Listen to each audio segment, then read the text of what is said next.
Mesdames et messieurs, bonsoir. La télévision d'État de l'Arménie occidentale vous présente les nouvelles du jour. Voici les principaux chapitres d'aujourd'hui. L'Assemblée nationale de l'Arménie occidentale adopte la loi reconnaissant l'autonomie de l'Artsakh. Communiqué du Conseil national d'Arménie occidentale.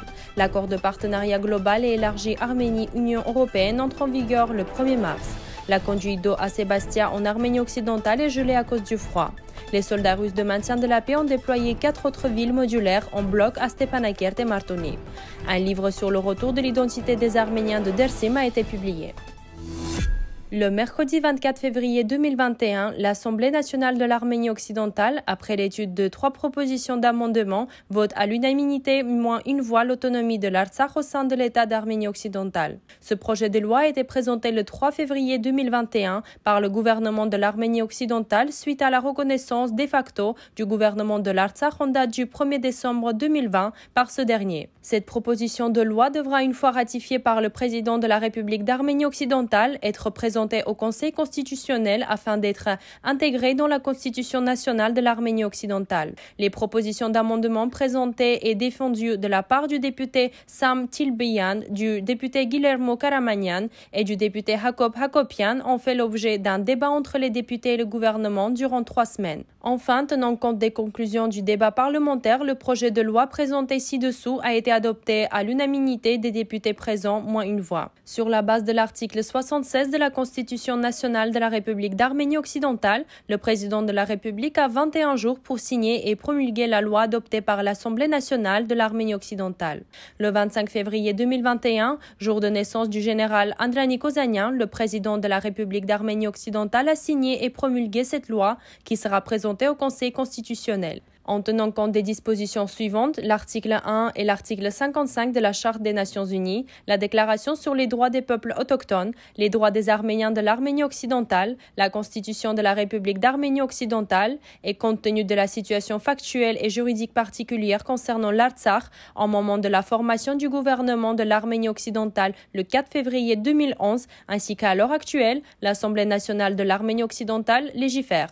Article 1. Le territoire de l'Artsakh fait partie intégrante du territoire de l'Arménie occidentale, étant de continuation de l'Arménie de 1920, conformément à la reconnaissance internationale de l'État d'Arménie, de facto le 19 janvier 1920 et de jure le 11 mai 1920. Article 2. Le peuple arménien de l'Artsakh est une composante inséparable du peuple arménien autochtone d'Arménie occidentale. Par conséquent, chaque membre de ce peuple a le droit de demander la citoyenneté de l'Arménie occidentale. Article 3. La République d'Arménie occidentale reconnaît de facto le gouvernement du peuple arménien de l'Artsakh comme une conséquence de l'exercice du droit à l'autodétermination. Article 4. La République d'Arménie occidentale reconnaît au peuple arménien d'Artsakh, dans le cadre de la déclaration de son droit à l'autodétermination, l'autonomie de l'Artsakh dans le respect de l'intégrité territoriale de l'Arménie occidentale depuis 1920. Article 5. Cette loi, une fois ratifiée, sera intégrée dans la Constitution de la République d'Arménie occidentale. Article 6. Cette loi, une fois ratifiée, sera publiée au journal officiel de la République d'Arménie occidentale. Le président, les membres du gouvernement et les députés de l'Assemblée nationale de l'Arménie occidentale ont considéré l'adoption de cette loi comme historique pour l'Artsakh. Sur la situation actuelle en République d'Arménie. Depuis le cessez-le-feu signé en date du 9 novembre 2020 par le Premier ministre de la République d'Arménie suite à l'infiltration des forces armées turco-azéries dans la ville de Chouchi, une opposition de 17 partis politiques s'est formée sur la base déclarative demandant la démission de ce dernier. L'intervention des forces armées russes en Artsakh a permis de maintenir depuis un cessez-le-feu du côté arménien, pourtant maintes fois non respecté du côté turco-azéri. Suite au limogeage du général Tiran Khachaturian, adjoint du général Oni Gasparian, chef d'état-major des armées, par le même Premier ministre pour des raisons liées au mode de fonctionnement des missiles Iskander, le quartier général de l'état-major des armes rejetant le limogeage du général Tiran Khachaturian a présenté une déclaration groupée demandant au Premier ministre sa démission.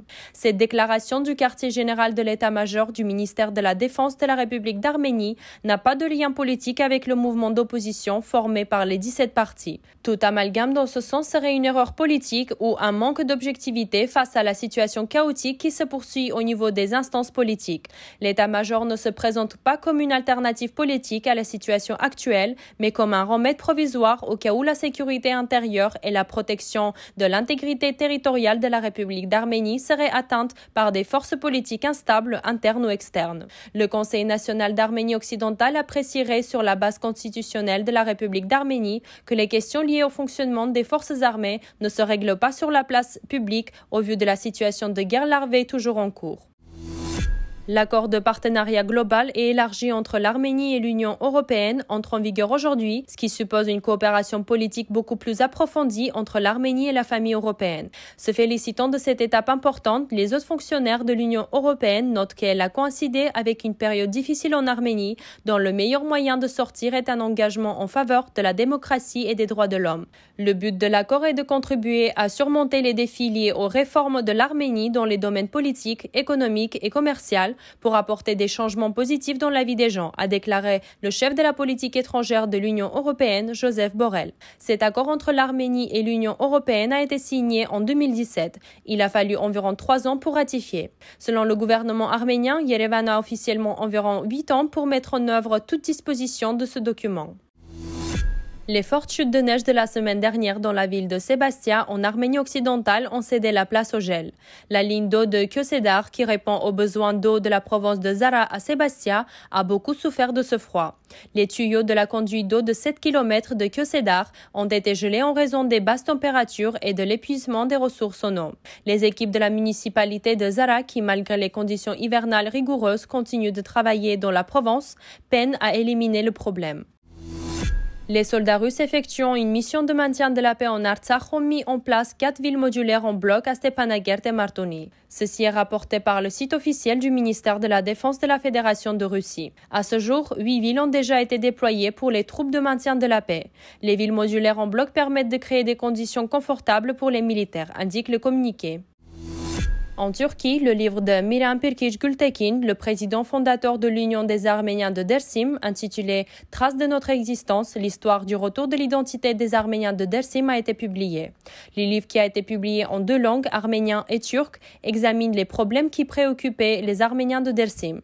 Cela a été rapporté par Akunk.net. Selon la source, ainsi que l'histoire personnelle de Miran, le livre comprend également une liste des villages arméniens, des églises, des monastères et des cimetières de Dersim. Le livre a été publié l'année dernière à Istanbul par la maison d'édition Pirkiç appartenant au même Miran Pirkiç Gültekin. Nous vous remercions pour votre fidélité et à la fin de notre émission, vous pouvez écouter Sasunsi David, Artur Shahnazarian, dont la version complète du numéro est disponible sur notre site web. Is petken hazarin hazar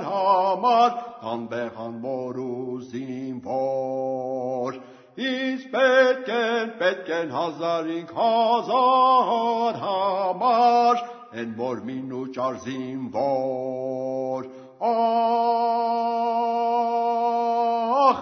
vor minu charzim vor Is petken hazarin hazar hamar tachamas miru sovzim vor. Voilà ce que nous avions préparé pour vous. Nous vous souhaitons une bonne soirée et à bientôt.